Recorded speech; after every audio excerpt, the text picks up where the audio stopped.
Again, it's a little dry, so bear with me. The regulations for IRB function operations, this is at 108, 3 and 4, they require some key functions be in your written procedures.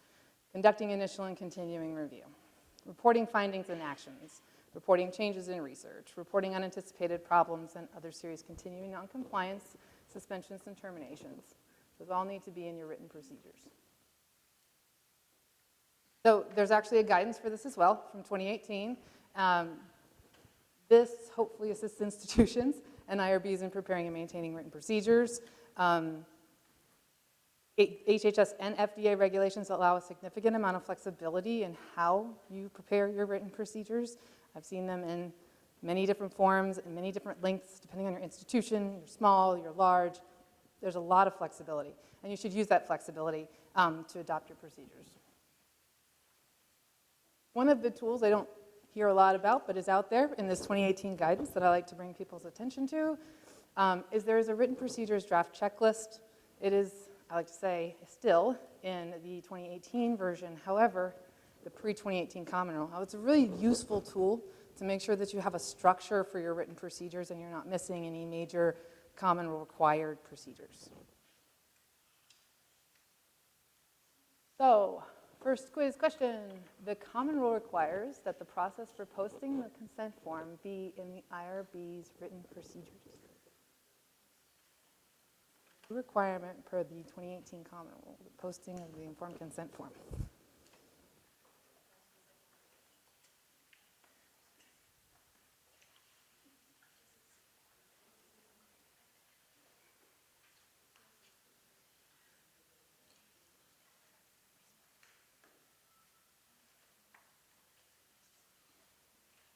It's a tricky one.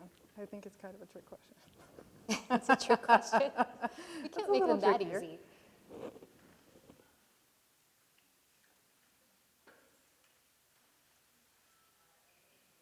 Given up. True or false? All right, false. I would go with false on this one because the Common Rule requires that this process occur. However, there are specific sections of the Common Rule that speak directly to what has to be in your written procedures for your IRB.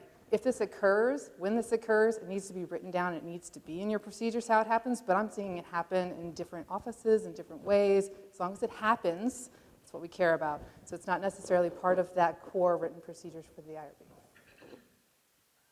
Posting of consent forms. So again, this sort of just speaks to what we were speaking to, that this requires that each clinical trial conducted or supported by a federal department or agency post one of the consent forms. We also wanted to bring to your attention one of our newer guidance documents. It's an instructional document for posting of informed consent forms. It's now available online, and here's the link.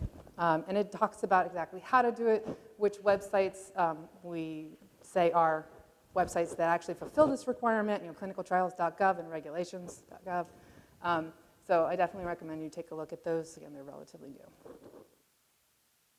All right, so what additional considerations are there for IRB records and what should be maintained? Well, there's everybody's favorite requirement, the single IRB requirement, introduced in the 2018 Revised Common Rule, which stipulates that any institution located in the United States that is engaged in cooperative research must rely on approval by a single IRB for that portion of the research that is conducted in the United States. So, in light of this requirement, per the Common Rule, what must an institution relying on an external single IRB maintain for their records? Select all that apply.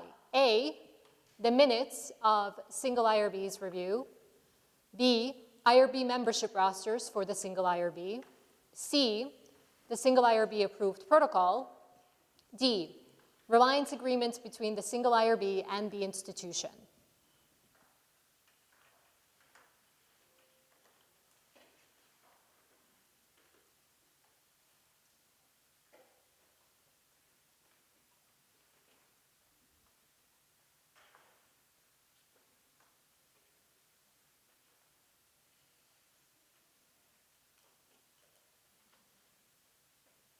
Very good, yeah.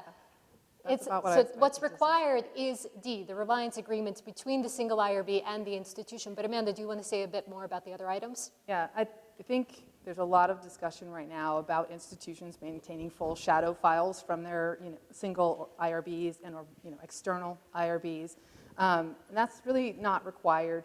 Reliance agreements that outline exactly what one institution is going to be and what we're doing and what the other institution is going to be doing are really important because that will help guide what documentation you may need to be keeping. So, if I was an institution, I might want to keep more than the reliance agreement. However, that's where some of the flexibility comes in.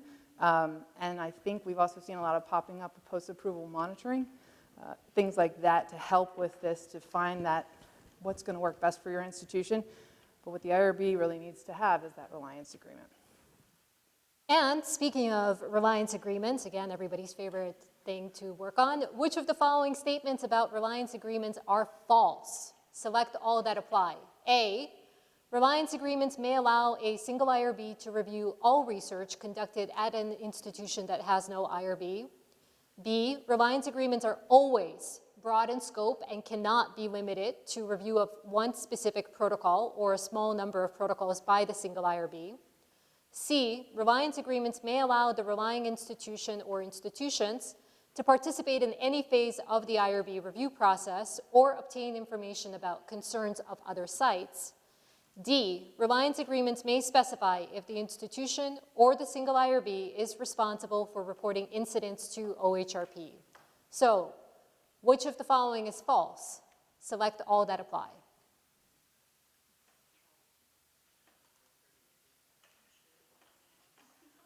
I've already selected the true ones. There's no undo button. I'm sorry.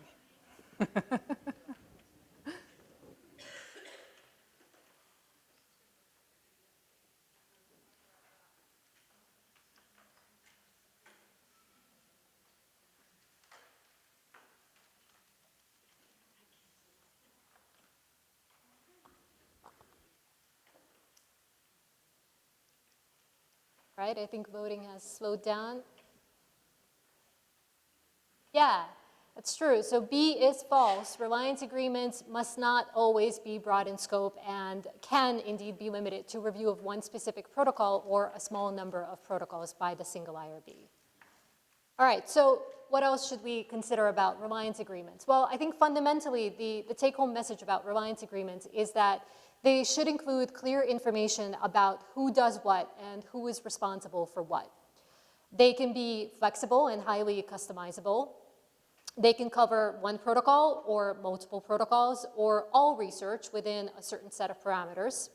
The scope should also be clear in the document.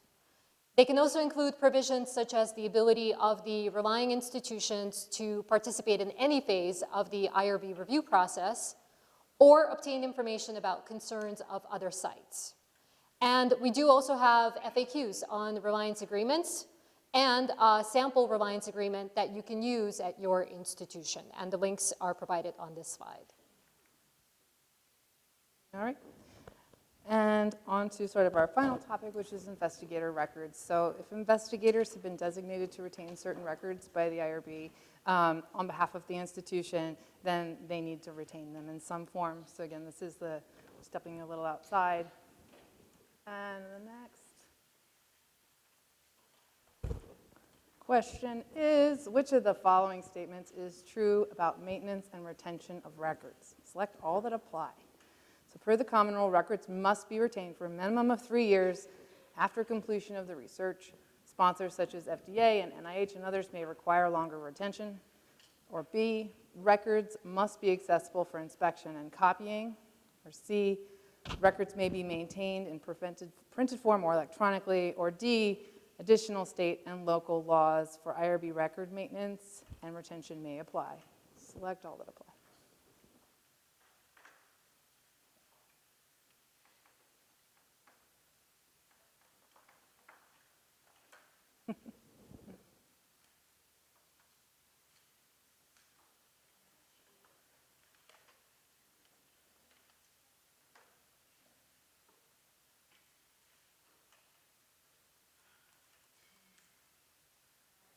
Voting has stopped.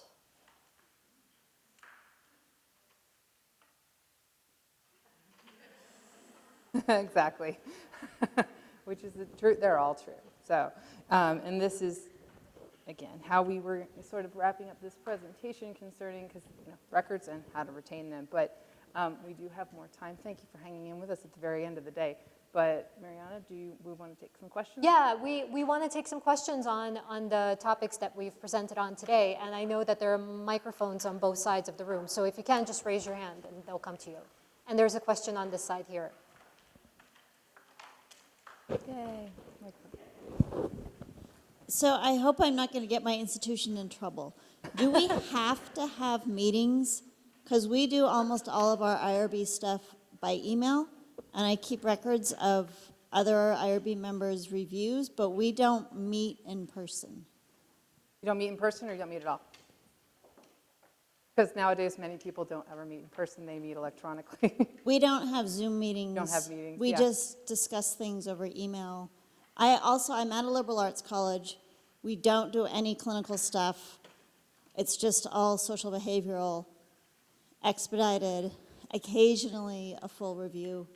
As long as you have a mechanism to report those expedited things and activities you're doing on behalf of the IRB, I'm not sure that I would say that you would have to, have a convened meeting to do that. So if you're not Yeah, I have doing full records of board what the other research- IRB members thought about the various reviews I've asked them to do, but we don't have like an official meeting. Yeah, I didn't see that would have to happen. What do you think, Marianne? Well, so I guess I want to clarify. When you say that you're conducting IRB reviews, are you then conducting them by an expedited review mechanism, or are you treating these as full committee reviews via email? Almost all of them are expedited. Every once in a while, we have a full committee, but we still do that over email, not in a meeting, either Zoom or in person, where we're all there together. Could you maybe tell us a little bit more about how that would Yeah. work?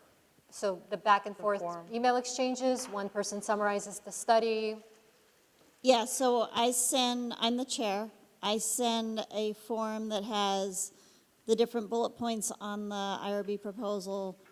Do you have any concerns? I send that I designate one other IRB member, but I include all IRB members on the email, so everybody's kept in the loop. Then that one person sends me back their comments on that IRB proposal. I send that back to the proposer, and then